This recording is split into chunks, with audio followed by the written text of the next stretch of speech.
je suis épicurien. Je dois avouer que bien souvent, lorsque j'entends quelqu'un prononcer cette phrase, cela m'irrisse le poil. Alors, vous me direz peut-être pourquoi? Tout simplement parce qu'assez souvent, les gens qui disent ça ne savent absolument pas ce que veut réellement dire que d'être épicurien. Car être épicurien ne signifie pas reprendre 2 fois des pâtes à l'heure du repas, ni des rillettes au goûter. En effet, si vous vous dites épicurien, cela veut dire que, selon Épicure, vous savez vous satisfaire de peu, sans quoi vous ne serez jamais satisfait de rien.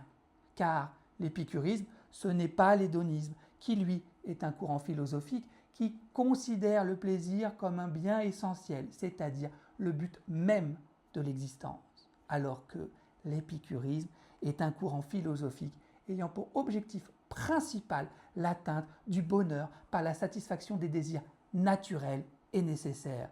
Ce qui veut dire que cela demande de savoir faire la distinction entre d'une part les désirs naturels et nécessaires comme dormir, manger, avoir un toit sur la tête, d'autre part les désirs naturels et non nécessaires comme par exemple manger un plat élaboré qu'il peut être agréable de satisfaire quand l'occasion se présente mais dont il ne faudrait pas dépendre. Et enfin, les désirs non naturels et non nécessaires, comme par exemple la gloire ou la fortune, desquels il serait primordial de se tenir éloigné car, représentant des puissants fonds, s'avérerait impossible à satisfaire. Il représenterait donc une entrave à la quête du bonheur.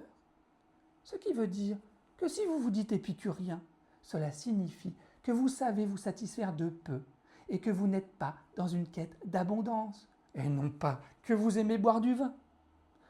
Si cela vous a plu, partagez, likez et abonnez-vous. Et si vous avez envie que j'aborde un sujet ou une notion en particulier, mettez-le moi en commentaire. À très bientôt.